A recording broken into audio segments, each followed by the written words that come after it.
evening. How are you tonight? It's quite a long time.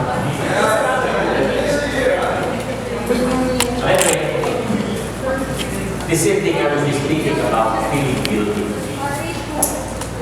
Feeling guilty. Pakiulit niya. How should we say feeling guilty in Tagalog? Konsensya. Napapagaba. You know, at Christmas time, the air is joyful. Tama ba? Pag pumasok ng September, at narinig mo na yung kantang, Pasko na sinabi. Ano nararamdaman mo? Ano nararamdaman mo? Well, actually, salitang Pasko, hindi naman pakiramdaman. It's just a word. But there's something you feel tuwing merong Christmas season. Joyous, right? Joyful. So in other words, at Christmas, the air is joyful. Tama ba? Now, at Easter, the message is hope. Kapag ka naman Easter, Pasko ng pagkabuhay, ang mensahe naman po ay pag-asa. Jesus is risen. So there's hope. Jesus came out of the tomb. There is hope. There is life after death. Sabi mo sa katabi mo, ikaw rin, bukas ka na sa libingan mo. Libingan at walang kasalanan. But for the Lenten season, my dear brothers and sisters in Christ, for the Lenten season, the mood is for conversion. Conversion. Makinig nga. Conversion. Diinan niyo ba? Conversion. Kung ilang taon ka na ngayon, yun ang mga dumaan na Lenten season sa buhay. Gets nyo? If you are 30 years old, 30 taon ang dumadaan ang panahon ng Kwaresma sa buhay ko. Kung 50 ka na, 50 years na rin dumadaan ang Lenten season sa buhay ko. Kung senior ka pa, 60 years. Ayaw pakibulungan ng karami ko. Nagbago ka ba? Nagbago ka. Lumalabas na ang Lent ay pauso lang. Pauso lang. Pero hindi yun ang tunay na mensahe ng Lenten. So sabi nga, pag Pasko, the air is joyful. Pag Easter, the message is hope. But for the Lenten season, the mood is for conversion. Pagbabago. Bulungan mo nga na may pag-ibig mo talaga. Meron ka bang dapat ipagbago? Siguro mga misis kayong tatanungin ko, yung pang-asawa nyo, meron pang dapat ipagbago.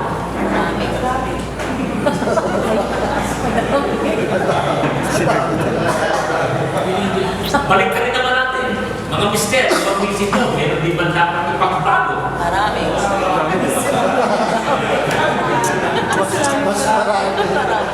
Mas marami daw. Okay, so, seryosohin natin itong Lenten season. Sabi ko nga, the mood is for conversion. Now, when we speak of conversion, we need to remember sin. Sin. Okay. When we talk about sin, the inborn mechanism by which he recognizes it is guilt. Guilt. Do you know that the capacity to feel guilty is a gift of God to us? Hello? I would like to repeat that. The capacity to feel guilty is a gift of God to us. Kaloob pala yung makadama ka ng guilty. It's a gift from God to us. So feeling guilty is not negative. Keep that in mind. Feeling guilty is not negative. It is a gift of God to us because it helps us to recognize evil done. Di ba pag may kang ginagawa masama, nakukonsensya ka? Pakikita ko sa inyo na hindi masama ang feeling guilty at ang nakukonsensya at napapabala. Alam ko lang sa inyo, sa katanong ko. Alam ko lang. Hindi kayo magkakamali sa tanong ko at alam kong tama ang nagsasagot ko. Simple lang. May konsensya ba kayo? Yes. Okay na naman. Lahat tayo may konsensya. Kung pangit yan, kung mali yan, hindi ilalagay ng Diyos sa atin lahat yan. You think positively. You think positive about conscience. Bagamat, feeling guilty. Kaya nga sinasabi ko, ang capacity na makadama ka ng guilty, feeling guilty, is a gift of God to us because it helps us to recognize evil done. And not only that, hindi lang sa kasalanan. Dapat din pala tayo mag-guilty, makonsensya, mabagamat, kapag na meron kang dapat gawing tama na hindi mo ginawa. Sabi mo nga sa katabi mo, naintindihan mo yun. Mas marami ho yung meron dapat gawing tama na hindi ginagawa, pero hindi na rin sila nakukonsensya. Maraming kong matinda dyan. Sa totoo lang, sabi ni Pope Francis, hindi lahat na pumapasok sa simbahan, mga nagbago. Simple lang natin, hindi rin lahat na nasa community ay nagbago. Sabi mo sa katabi, mag-sip-sip ka na. Hindi lahat nagbago. So, it helps us recognize evil done or good omitted. Yung meron kang nakikitang mali na wala kang hakbang na ginawa upang itama, nagkakasala ka din. Kaya nga meron tayong sin of omission eh. Hello? Sabi mo nga sa katabi mo, are you familiar with the word sin of omission?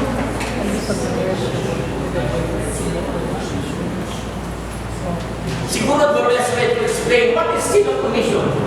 Nakikita mo nagkakasala ang kapwa mo pero wala kang hakbang na ginagawa.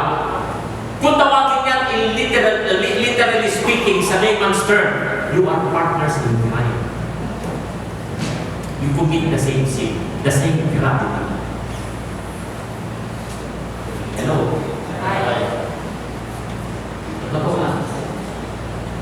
Maraming Katolikong ganyan, iwala na yun. Okay. Now, guilt helps us to change for the better. I say again, guilt, if you have guilt, it helps us change for the better. Now, people who have no guilt are not necessarily saints. They could be psychiatric cases, you know. Now, different people have varied ways of handling guilt. Iba-iba ho ang pamamaraan ng mga tao sa pag-handle ng guilt. Iba-iba. Pag-aralan natin ito. There are some of us feel guilty and the first thing we do is to say, the guilt is misplaced. Misplaced. Now, using the power of the mind. Now, listen. Naniniwala ba kayo na isa sa makapangyarihan, bahagi ng tao, okay, ay ang isip? Hello? Naniniwala ba kayo? Makapangyarihan ng isip. Dahil ang isip ang nagdidikta ng gagawin mo. Amen? Malakas umimpluwensya ang mind sa actions ng tao. Nainis ka sa isang tao, ay hindi mo ito. Sa isip ka rin. Na-conform na yan hanggang sa application. Yan. Kaya mag-ingat tayo sa isip. Dahil hindi lahat makikino ang isip. Amen? Hello? Sabi mo sa katabi mo, makinig ka mabuti. Ha? Makinig ka mabuti. Okay. Now, using the power of the mind, we convince ourselves that we are being too scrupulous and that there is really nothing wrong. Pansinin nyo ngayon, kahit sa pamahalaan, kahit sa politika, kung lahat sila tumatanggap, bakit ikaw hindi? Pagkaraniwan na eh. So, ino-orienta ng isip na there's nothing wrong with it. If you cannot win them, join them. Lahat naman tumatanggap ng under the table eh. You know, one of the chapters of my community, because we have 12 chapters all over Luzon and one outside Luzon, is ICDS. Alam niyo ICDS? International Container. Okay. May office ministry dyan at community shepherd, my community, because chapter natin sila. Okay. So we send speakers there once a week, okay? Every week. And I used to visit them once a month. Okay. There are questions and answers minsan kami. Hindi madali. Lalo na sa mga nasa corporate. Okay. Sabi nila, brother, hindi lalabas ang container van ko kung hindi ako mag-aaral. Hindi na ganun ngayon dito. Hindi lalabas ang container kung hindi ako magbibigay. Dahil lahat, ginagawa niya. So, ano gagawin ko ngayon? Huwag ka magbigay. Hindi ko sinasabing madali. Pero dito mo makawalan yung pananampalataya mo. Pero alam ko, maraming babagsakin sa totoo lang. Lalo na yung iba kabuhayan na pinagsapan na wala. Nasasabi ko yan sapagkat right from the start, 27 years ago, I left everything. Kaya alam ko yun. At ang Diyos, hindi nagpapabaya. Tandaan nyo, ang Diyos, nature niyang makialam sa buong sanlibutan. Dahil, kanya yan, may karapatan siyang makialam. Amen mo ba? Amen. Kaya kung maiintindihan mo na bakit kailangan ng Diyos lahat yan, sikapin mo at kapangin mo, inch by inch, gumawa ng mabuti. Kahit mahirap, gawin mong puhunan yung kadalisayan ng pagsisikap mo. Tandaan mo, hindi lahat yan. Hindi na nga lahat tinatanggal ng konsensya, naniniwala kayo. Pinapatay na yung konsensya. Kaya pansinin nyo sa pamahalaan, ang dami na makakapalamutan. I'm sorry for the word, but I will never say apology to that. That's true. Manhid na yun. Wala nang konsensya kung may mga nagugutom na mahihirap. Buti pa ng panahon ni Marcos. Kung magnakaw siya, bilyon. Siya lang at yung promise niya. Inilan niya. Ngayon bawat congressman halos 2 billion. Ay, hindi na akong maliit lang sa kanila. Ang dami nga. May senador pa. Mas malala. Wala nang konsensya mo. Tama yung sinabi ni Bishop Bakani, nagkasama kami sa Qatar. Nagkaroon kami ng matagal na pag-uusap ni Bishop Bakani dahil nagbigay kami ng recollection sa Doha. Hindi lang alam ng tao kung gano'n lumala. Pasama ng pasama ang ulo, hindi pabuti ng pabuti. Nagsidami nga ang Kristiyano, nagsidami nga ang simbahan, pero lumala. Okay. So,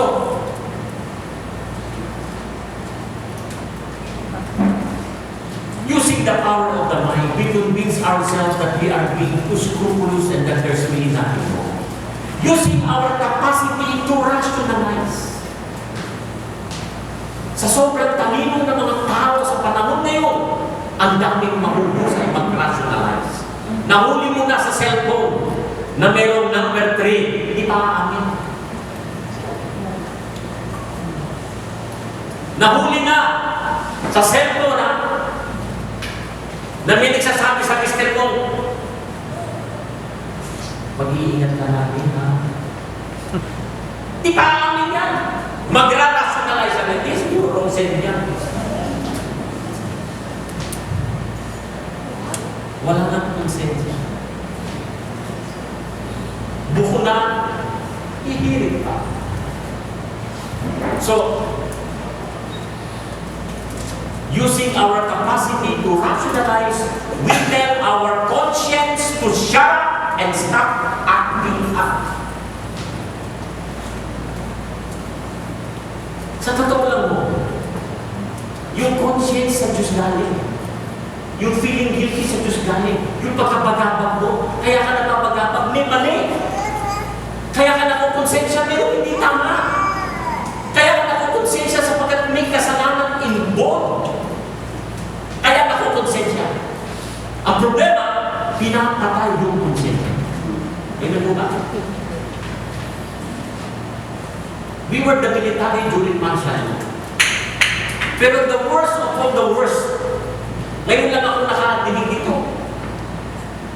No, patayin mo kriminal. Makikita ka katawan eh. O kaya kung ayaw mo makita ang katawan, gilingin mo sa Philippine Rock. Laglag mo sa gilingan ng bato. Ngayon, grabe. My goodness, hindi lang yun. Kailangan ilayo mo pa. Itong papatayin mo, yung panahon ni Marcos, ilayo mo sa lugar. Dali mo sa mga bundok-bundok. Dali mo Puntalbang, dali mo Cavite. Ito, loob ng kampo. Oh my goodness. Loob ng kampo. Ilang hakbang lang. Opisina ng Chief PNP. Ayun, kahit wala sa Pilipinas, updated ako. Siguro naman updated kayo. Di ba yung Koreano? Hinukot, anong ginawa? Pinatay, tunang pinatay. Para walang ebidensya, anong ginawa? Sinulo, may cremation na sila dun eh. Para lalong walang ebidensya, anong ginawa sa ako? Hinulog sa Inodoro, pinlas. My goodness, alam niyo ba, ang labi ng tao ay considered banal. Sa theology ang labi ng tao, kinremate ka man o hindi. Noong araw, bawal ang cremation. But because of health reason, okay, yung mga disease, piniyagan na simbahan sa Vatican II ang cremation. Dati hindi pwede. Kailangan ibigay ka ng buo katawan mo. Pero ngayon, pinayagan yung cremation. Ngayon, kahit na-cremated ka na, ashes ka na, labi is holy. Templo yan eh. Amen po ba? Kaya nga ang lahat ng labing nililibig. And for all you know, nagpa-cremate kayo ng mahal nyo sa buhay, hindi mo dapat nilalagay sa altar yan. Nililibing pa rin yan. Tandaan nyo. Yung iba kasi, pinag-cremate, dadalhin lang sa altar ng bahay nila. Hindi mo, kahit sinong pari ang tanongin nyo, pinalilibing pa rin mo yan. Kaya nga may bolt eh, di ba, sa mga simbahan? Okay? Nabubuksan pa nga yan. Kung gusto mo, pag-araw ng mga patay, nabubuksan mo, may mga padlock yan. Pero hindi mo pwedeng ilagay sa bahay at sa altar. Okay? Kailangan ibigay yan. So, ganun yun. Wala nang guilt niya. Wala nang konsensya mga tao ngayon. Alam niyo, nakakatuwa ang Pilipinas sa ibang bansa. Alam niyo kung bakit? Sa Pilipinas, ang daming kriminal. Ang daming krimen pa lang nangyayari. Maraming krimen pero walang kriminal.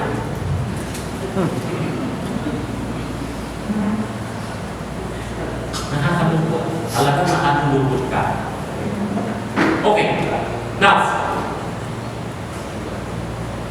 we deny the guilt and deny sin. So we deny the guilt and deny sin.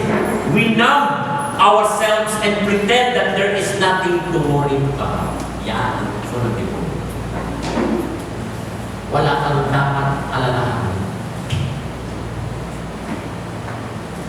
Si D.N. Bishop Pakati doon sa buwang katasabi. Ang Pangulo daw ng Pilipinas, binigyan siya ng 2 asawa. Ewan ko kung napalitaan yung issue din dito. May buti pa ako, updated ako sa Amerika. Binigyan siya ng 2 asawa ng presidente. Pabiro, sabi ni Bishop doon, aba maraming pari na nangarap magkapamilya. Sana ito? Sabi niya, manira man siya ng manira. I don't need to prove myself to the Abort. Yun ang mga galit kay Trump. Sino pa? Mga bakla. Pinamagalan kay Trump. Yung gusto same-sex marriage. Sino pa galing doon? Mga Pilipino sumasaw-saw din. Bakit? Kasi may mga tinatago silang mga TNT. Marami mo sa Amerika mo. Halos kumakalahati, 40%. Pero naghari pa rin ang mga matibilo. Ang kabutihan, magpiprevail pa rin. Kahit pa paano. Pero makikita niyo, talamak na rin. Kaya na nga, kung talamak ang pag-uusapan, mas malala ang Pilipinas. Alam niyo kung bakit? Dito ko lang na-appreciate when I stayed a little longer to sa States. Alam niyo kung bakit? Punta kayo Switzerland. Punta kayo London. Punta kayo ng Canada. Pumunta kayo sa Netherlands, Australia, US. Alagang-alaga nila ang matatanda. Huwag may matanda. Alaga ng gobyerno ang tambay pagdating sa health benefits. Dito, wala kang pera. Mamatay ka na. Mamatay ka na. Yung matatanda, gratis, 20% off sa medicine. Correct? Correct? Pero sa mahihirap, they can still not afford that. Eh ako nga, maintenance ko libre. Tatawagan ka pa ng pharmacy, CVS. You can pick up your medicine, Mr. Hong. Sabi ko ba, okay. Alaga nila ka. Eh, story ko nga. Ito, we take this for granted. May medical check-up ako, executive check-up. I thank and praise God. Everything is okay. Hypertension ko, control. Sugar ko, control. Okay. Ang naging problema lang sa akin, alam niyo kung ano? Snoring. Wala sa pumili. Pero in-explain ng doktor ang danger ng snoring. Na maraming tao, they take it for granted. May treatment pala yun, pero tinatawag na sleep study. Yung ano ba ito, sleep up? Ayaw ko kung you heard that or you haven't heard that. Okay? Pero hindi masyadong pansin ng tao, basta hindi ko lang eh. Pero ang danger ng pag-ilig, di ba pag nag-ilig, tignan yung rhythm ng ilig. Tapos humihinto. Yung humihinto, ibig sabihin nun, walang hangin pumapasok na oxygen sa brain ng tao. Maaga mauulyanin ng mga yan. Totoo lang. Yun ang epekto nung maaga mauulyanin niya mga yan, o kaya Alzheimer ang abutin niya. Kung di ba niya maabot yung Alzheimer, at least medyo maaga. Meron mga kabataan ka, may malilimutin na. Okay. At may epekto yan sa mga iba-ibang mga ano ng katawan mo. So, yung sleep study ako doon, pinatulog ako ng normal na tulog lang. Tinanong, what time do you go to sleep? Usually, I sleep at 12 midnight. Kasi umuwi ako galing prayer meeting ng mga alas 11, alas 12. Bisa nga alas 12. So, I said 12. That is the minimum. So, pinasok nila ako sa facility ng 8:30. Nag-computer muna ako doon. Kung sinabi ko I'm about to sleep, kinabitan na ako ng gadget. So, pumunta ako.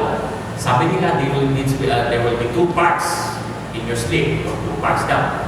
Una ko, obserbahan nila yung bill ko.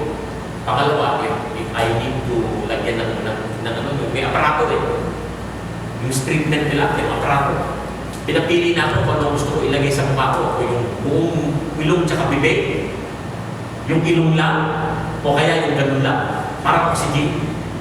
Eh, mas komportable ako sa ganun lang. O so, piniripyan nila yun. So, pinatulog na ako. Well, maya-maya alas 2. Kasi monitor ka nila, may camera yung kwarto mo, nakikita nila, tsaka naririnig nila. Yung story mo, may speaker yun. Biglang pumasok ng 2 o'clock. Eh, unreached pala, pagka nag-store ka, may level din, 21 above. Kailangan mo lagyan ng aparato. Pero kung di aabot ng 21, okay lang yung story mo, mahina. Kapag pumasok ng 2 o'clock, kinabitan ako. So, tinanong ko kung anong level ako. Hindi niya sinabi. Pero, above 21 daw. Okay. Kasi mag-explain ng doktor, technician lang yun. So, ang doktor na ano sa akin. So, nung umaga, nakita ko nung kinapitan ako ng 2 o'clock, nagising ako ng alas 6, nakita ko ang difference ng ganda ng tulog ko nung pumasok ng alas 2. Kaya nung bumalik ako sa doktor, after 3 days, in-explain sa akin ng doktor. Kaya pala may mga natutulog na basag na tagal yung malakas mag-snore. Makinig kayo yung mga nag-snore dito. Hindi quality ang sleep ko palagi. Kaya minsan pag gumising ka sa umaga, parang pagod ka pa rin. Pagdating ng tanghali, aantok-antok ka sa opisina. Because hindi quality ang tulog mo. Nakita ko yung difference. Pinaliwanag yun sa akin ng doktor after 3 days. Nung kinapitan ako nun, parang refresh ako. Magaan ang pakiramdam ko sa pagtulog. So, na-qualified ako magkaroon ng aparato. Piniscribe ng doktor. Pagka-prescribe ng doktor, binigay lang po sa akin ng insurance. Kailangan lang ang may insurance. Lahat naman doon sa Amerika may insurance eh.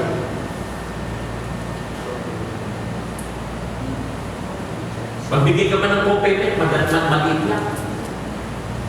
Sa London, ang alam ko, walang insurance. Libre. Kaya lang ang tax, malaki ang bayaran ng tax lang. Pero at least alam mo kung saan pupunta. Sa Pilipinas, taasan ka na ng tax, taasan ka na sa PhilHealth, kukurap mo pa, aabutin mo. Kaya pag nakikita niyo yung mga benefits sa ganun, maaawa kayo sa bansa.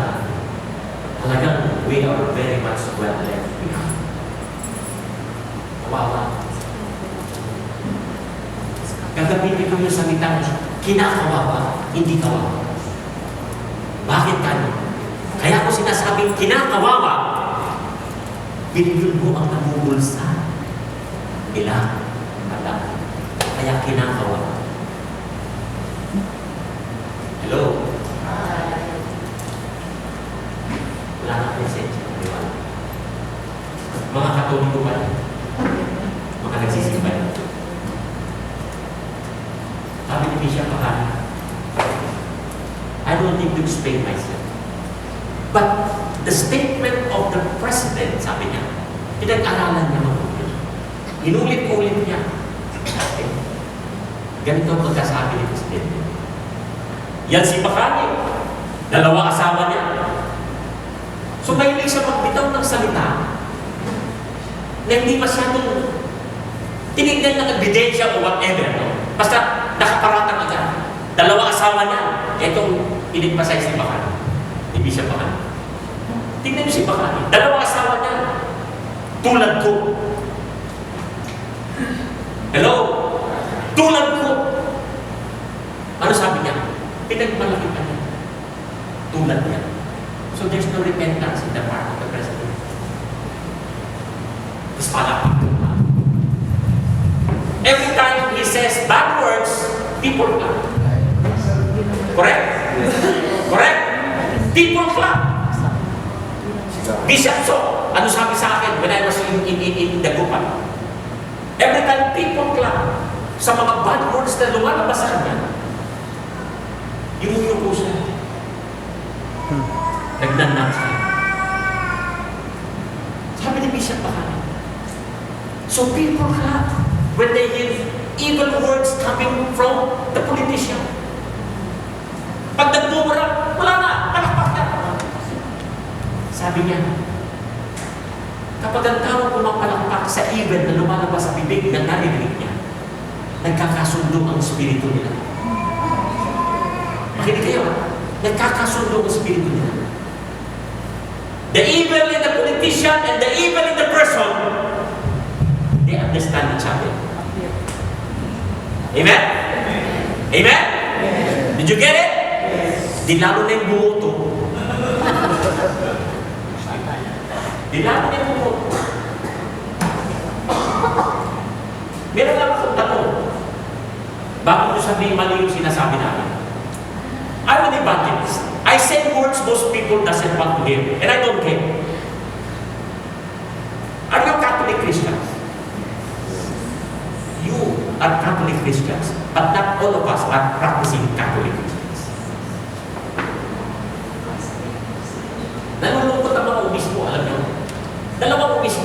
close ako kay Bishop So at kay Bishop Bacani. I know Bishop Bacani for a long time. Tubat tanda ko nito, sisirahin ko pa ang priesthood ko. Hindi sana mo bata-bata, medyo magandang lalaki pa ako. Ito pa naman tanda ko ito, sisirahin ko pa ang reputasyon. Kaya nasabi niya hindi ko kailangan magpaliwanag sa tao. Bahala na ang tao kung gusto nila sumausap.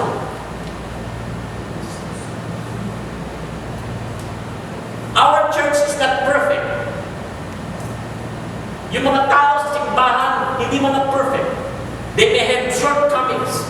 They have needs also. But it does not mean that the Catholic Church is not holy. As ordained,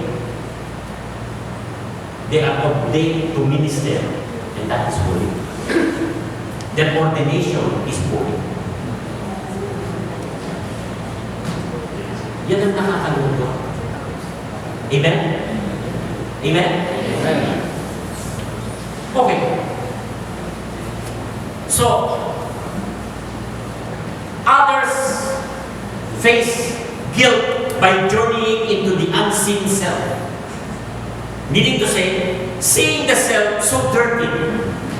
Ito yung mga iba, how they handle guilt. Okay? Tingin nila sa kanilang sarili, ang dumi na nila, they're so wretched and so bad. And now, this person tells himself, I am good for nothing. I am not worth loving. I am lost forever. Now, this way of handling guilt leads to despair and spiritual wreck. It leads to spiritual suicide and a railroading to the deep. Now, have you heard the sin of blasphemy? Hello? Narinig nyo na ba yung blasphemy? If you sin against the Father, it can be forgiven. If you sin to Jesus Christ, it can be forgiven. But if you sin against the Holy Spirit, it is unforgivable. Have you heard that? We call that blasphemy. Now, do you know what is blasphemy? Alam niyo ba kung ano yung blasphemy? Ang blasphemy ay yung kawalan ng pag-asa. Hindi alam ng tao. Hindi alam ng tao na nagkakasala sila ng matinding mabigat. It is a grave sin. Kapag nawalan ka ng pag-asa, nasiraan ka na ng loob at nawalan ka ng pag-asa, it leads to despair. So the sin of blasphemy is despair. Pag nawalan ka ng pag-asa, desperado ka na, para mo na rin i-renounce na wala nang magagawa ang Diyos sa buhay. Para ka na rin walang Diyos doon. Amen po ba? Kaya may mga tao, kaya nga ang mga suicide, hindi talaga dati tinatanggap sa simbahan yan. Because of that, the Vatican II, tinatanggap na nila dahil pinag-usapan ng mga biblical scholar. Like for example, si Judas. Doon nag-ugat yan eh. Nagbigti si Judas. Pero doon sa bigti niya, hindi naman kagad pagbigti niya, patay agad. Correct? Habang nag-agony siya sa kanyang pagbibigti, agony. Pwede yung isip niya, sumisigaw, Panginoon, patawarin po ninyo ako. Pwede pa siya masalba nun. Korolyo. Pwede ba? Yung huling takbo na lang ng isip niya habang nag-agony niya sa patay, humihingi ng tao. Qualify pa siya sa purgatorio.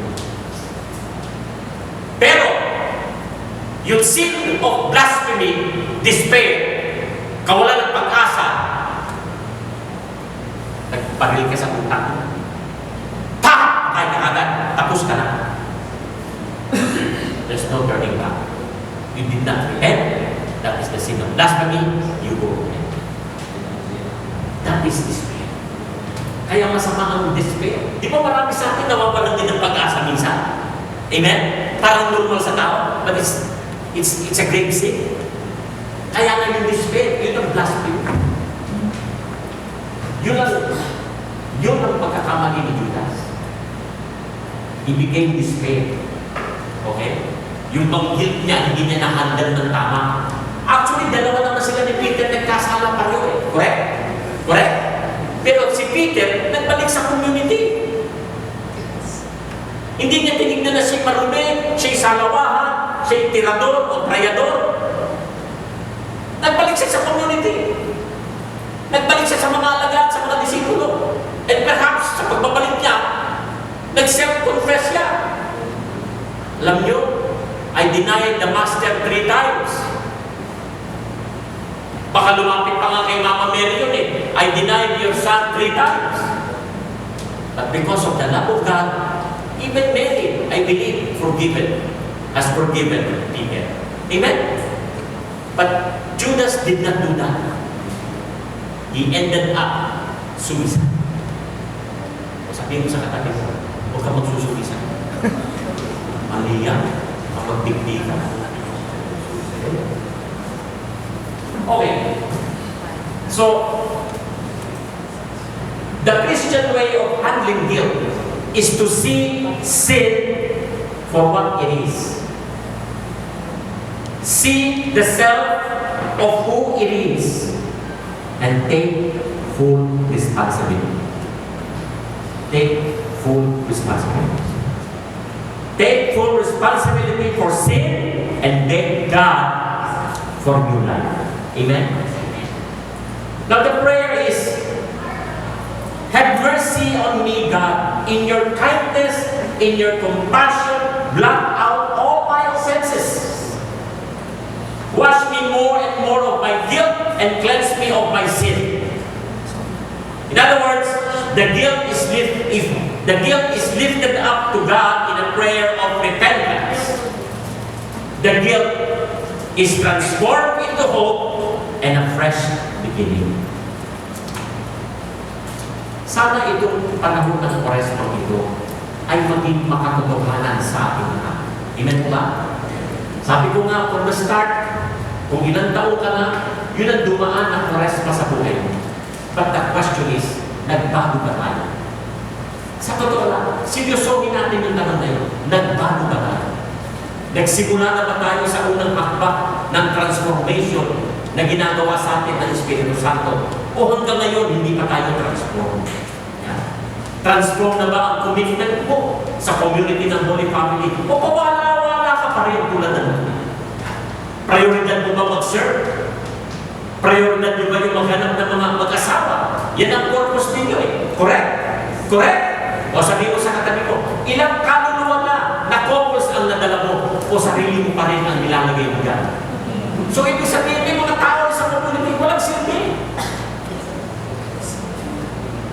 Excuse me for my words. I like to use hard words, you know. Dahil hindi ako nagpapasikat na para makuhangaan niyo ko. No, I use hard words. Because that is in reality. Baka palakpakan niyo ba yung hard words? Ito tal, yung iba, pinapalakpakan na yung mura eh. That is the truth. Sa totoo lang, are we supporting the authority of the church? Kaya kasi sinabi, yung hindi ka gumawa ng hakbang na alam mo dapat mo gawin, nagkakasala ka rin. Are we supporting the CBCP in their fight for the death penalty? Halos lahat na simbahan ngayon, nakikita nyo, thou shall not kill. Correct? Correct? Para sa akin, broad yung thou shall not kill. Dahil, merong gera. Sinabi ko kay Bishop Pakano yun eh, Bishop, hindi naman ako malaking boses sa simbahan dahil kayo mga obispo. Pero sa akin, pag thou shall not kill, may mga tanong ako natatanggap doon sa mga ibang pinupuntahan ko. Eh brother, paano kung gera? Eh sa theology naman, ang thou shall not kill, yung papatay ka na meron kang masamang intensyon, pinlano mo, papatay mo yung tao to, nagkabyado ka to, patayin mo to. Yun ang masama. Pero in time of war, protecting your country, it's not bad to fight and kill people. Even during the time, si Joan of Arc, kilala niyo si Joan of Arc? Isang santo ng ating simbahan yan. But he kills because he's a warrior. Si St. Ignatius, he's a soldier. He kills people also. That is not bad. Ang masama, yung intention mong pumatay at papatayin mo. Mas maganda ang ilagay sa simbahan, hindi yung thou shalt not kill. If we are a practicing Catholic, we have to fight for it. We have to be vocal. And we have to be prepared. Otherwise, guilty ka pa ng doon sa sinasabi. Umibig. Meron kang dapat gawin na tama na hindi mo ginagawa dahil wala kang pakialam. Kaya nga, the opposite of love. Listen! The opposite of love is not hate. Uulitin ko. The opposite of love is not hate. Wrong! Tandaan nyo, the opposite of love is indifference. Wala kang pakialam. Dahil pag wala kang pakialam, hindi ka nagmamahal. Ang Diyos, laging may pakialam. Kung ikaw ay practicing Catholic, dapat lang makialam ka rin. Otherwise, wala kang silbi. You're good for nothing. Sabi ni Pope Francis, hindi lahat ng nagsisimba ay mabubuting tao. Amen? Amen? Baka sabi mo sa katabi mo, huwag kang gano'n. Huwag kang gano'n. Sana hindi tayo katolikong kurtina. Alam niyo yung katolikong kurtina? Hello? Ano ba silbi ng kurtina? Ha? Kurtina. Display. Pampaganda lang. Yan, sabi mo sa katabi mo, huwag kang gano'n. Huwag kang display.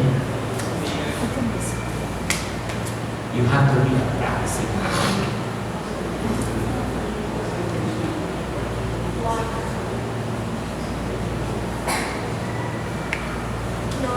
So, the bottom line of this topic is repentance. Sana itong Kwaresma na ito ay totoong magsisi tayo. Sabi mo nga sa katabi mo, totoong magsisi. Sabi mo sa katabi mo, totoong magsisi. Now, I would like to share with you 5 elements in repentance. 5 elements in repentance, and I call this 5R in repentance. I would like to read to you from the Gospel of Luke chapter 15, verses 17 to 24. Luke 15, 17, 24. Listen.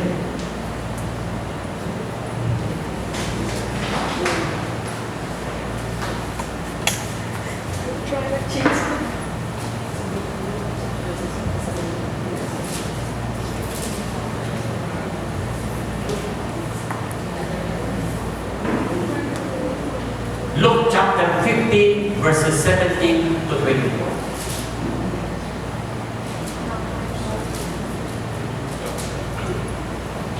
Ngunit napag-isip-isip niya ang kanyang ginawa at nasabi niya sa sarili, labis-labis ang pagkain ng mga alila ng aking ama. Samantalang ako'y namamatay dito sa gutom. Babalik ako sa aking ama at sasabihin ko sa kanya, Ama, nagkasala po ako sa Diyos at sa inyo. Hindi na po ako karapat-dapat na tawagin anak ninyo. Ibilang na lamang ninyo akong isa sa inyong mga alila at siya ay nagpasyang umuwi sa kanila. Malayo pa'y natanaw na siya ng kanyang ama at dahil sa matinding awa ay patakbo siyang sinalubong, niyakap at pinalikan. Sinabi ng anak, Ama, nagkasala po ako sa Diyos at sa inyo.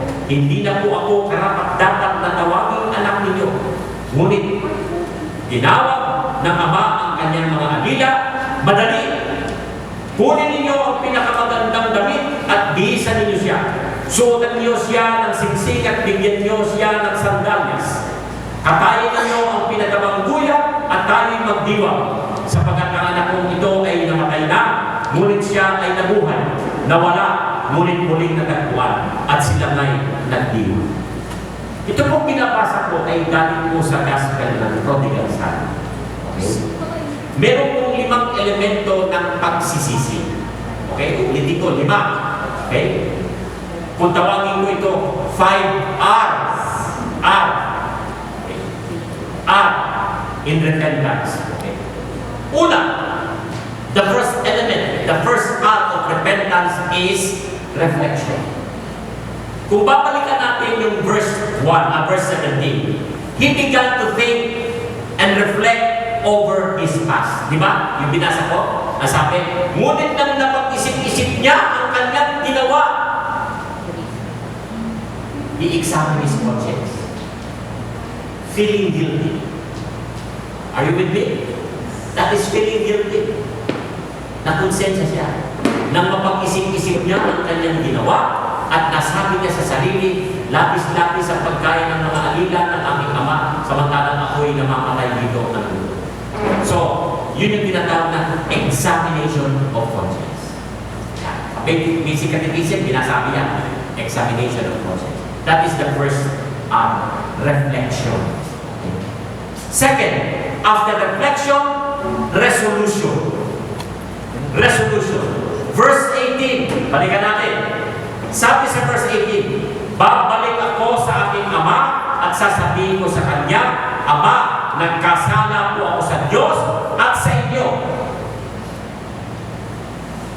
Hindi na po ako karapat-dapat na tawaging anak ninyo, ibilang na lamang ninyo akong isa sa inyong mga alila. So, resolution. Meaning to say, he resolved. Kung mapapansin nyo, nag-practice pa siya ng salita eh. Correct? Hello? Di ba? Nag-practice pa siya. Nagsasabihin niya sa kanyang ama. So, andun yung resolution. Andun yung resolving the problem. He resolved. He got up. He arise and separate from the life of sin away from evil life. Doon lang nagdesisyon na siya magbago. Dahil pinractice na niya kung sasabihin niya sa tatay niya. Now, that is pangalawa, resolution. Third element. Ano yung third element? Return. So, may action na. Hindi na ito practice. Actual. Correct? Verse 20. Balikan natin. At siya'y nagpasyang umuwi sa kanila. So, nagpasya. Nagdesisyon. So, return. So, best of all, he did not only resolve, but turn his face to the Father's house and never stop until he reached home. Then, when he reached home, he made his honest confession face to face with his Father. Take note. He made his honest confession. Pakiulit na yung word eh. Sana, sa 30 taon, kung 30 anyos ka na, ito na ang honest na confession mo. Pag nag-umpisa ng bayan. Kung 60 ka na, ay mas lalo na. Matagal ka ng tulong.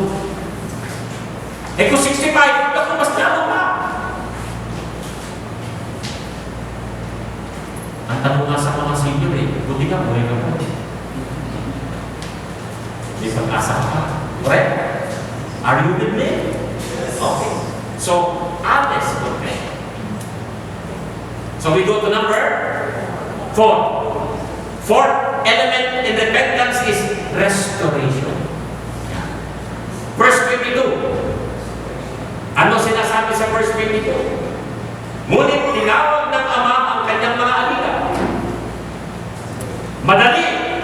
Kunin ninyo ang pinakamagandang damit at bihisan niyo siya.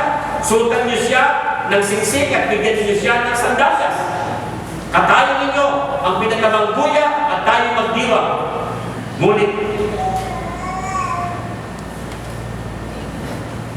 so, restoration. He was forgiven all his sin. And the restoration, meron pong 4 na pinakita dito.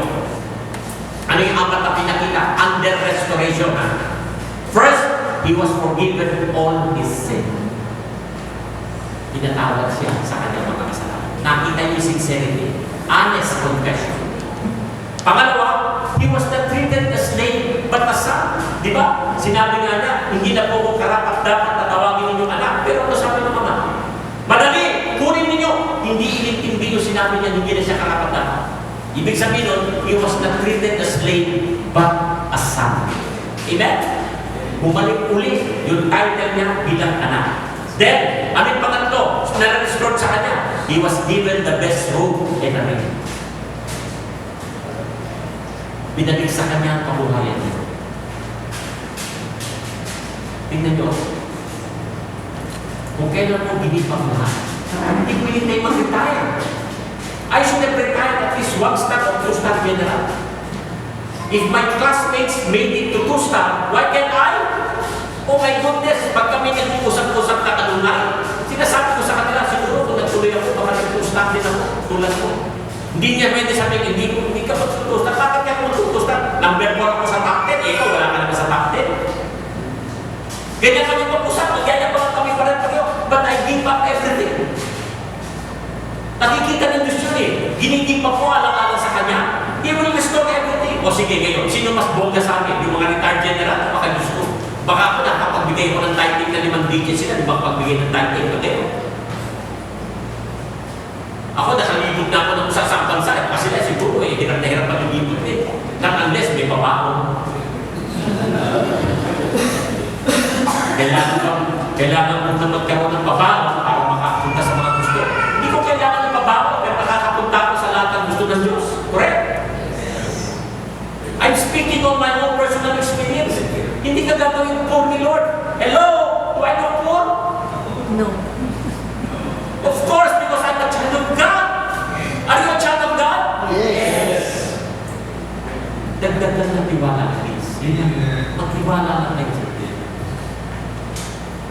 So he was given the best robe and a ring. At ano pa yung pang-apat na restoration? Pinagmalaki siya ng Diyos. He was proclaimed by the Father as His Son, which had been lost and was found. Nawala, ngunit natagpuan. Amen po ba? Kaya pinagmamalaki siya. Ay, anak ko niya, patay, pero tuwing nabuhay. Nawala, kaya ito na nagbago na. Pinagmamalaki. Diba? Kung kayo may mga pasaway na anak at nagbago, natutuwa rin kayo. Correct? Tingnan ka namin mo, katuwa-tuwa. Ito lang. Sa community ba, may mga pasaway din sa community? Hello? May mga pasaway ba sa community? Mahalin mo yan. Mahalin mo yan. Naghahanap ng pagmamahal yan, kaya ganyan. Mahalin mo yan. Yan ang magdadala sa inyo sa langit. Pamumuka ka ng perseverance niya, tsaka patience. Tsaka labig niya ang lava po. Talagang bungang-bunga ka dyan. Kaya mahalin mo yan. Amen? Sa community, meron yan. Hindi pwede wala. Meron. Luling-luling mo ka lang sa kaliwa, tsaka sa kanan, tsaka sa likod. Meron yan. Kung wala naman, tawagan nyo at pakinig nyo. Okay.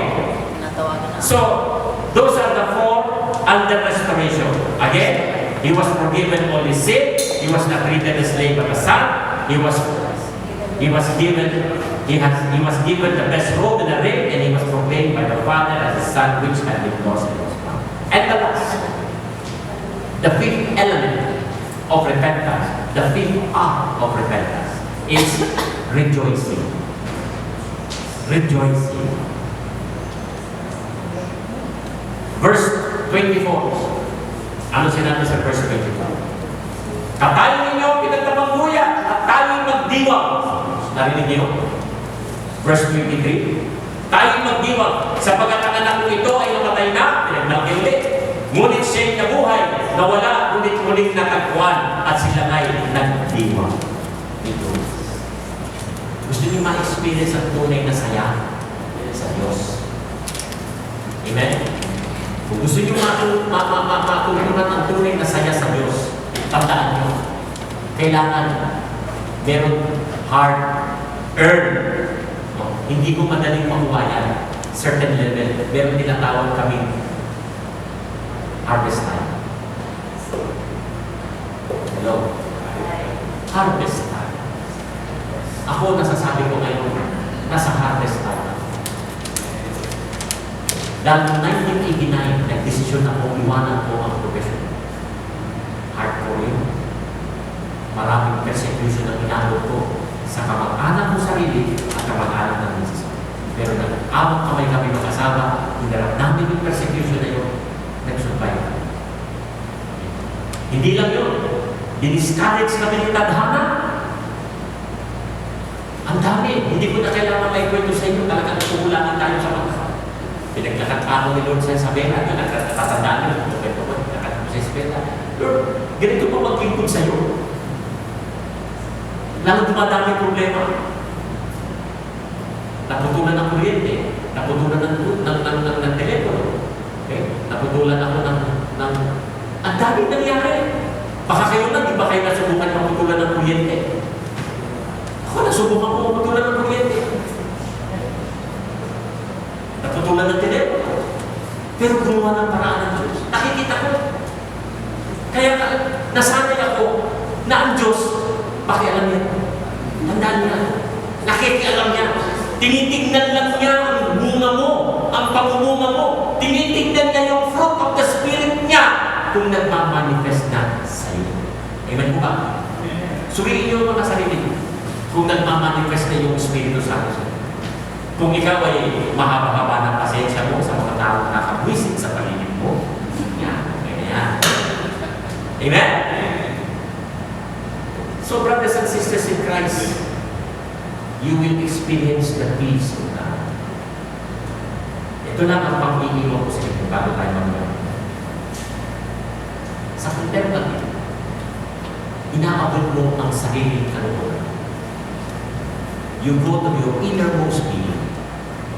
At kapag ka naabot mo yung level ng innermost being, madidiscover mo ang legaling wala sa labas. Di ba tayo, alam natin, maligalig sa labas? Traffic, pollution, okay? Ang gulo na ngayon ng paligid, parang paligid. But when you reach the innermost being of your soul, which tinuturo sa contemplative, makikita mo na ang ligalig nagsisimula sa kalooban ng tao. Hindi sa labas.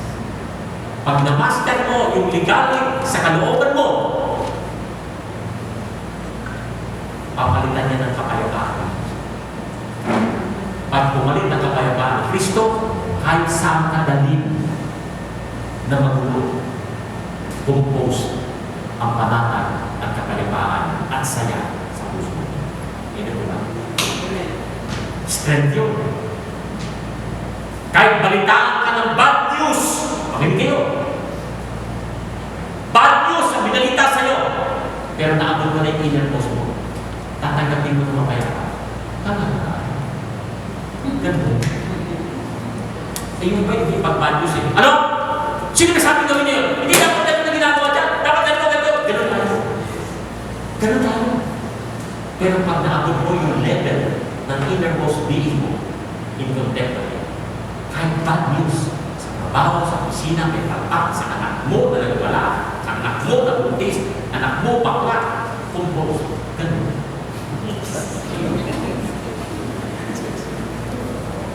Naniwala kayo, bababa ang hypertension mo, hindi magsushoot at pabili. Amen? Amen? It is spiritual. It is spiritual. Hindi lang mo against the maramihan. Sapagat nabubuhay tayo bilang tao. Tandaan nyo, we call that supernatural, hindi natural. Lahat tayo natural, pero habang patuloy kang nakikinig at naluluto ka ng salita ng Diyos, we go to the higher level, and that is supernatural. Let us pray to the Lord that in our repentance, in our searching for Him, to deepen our relationship with Him, He will bring us in the supernatural level in our spiritual journey. Amen? Amen. Let us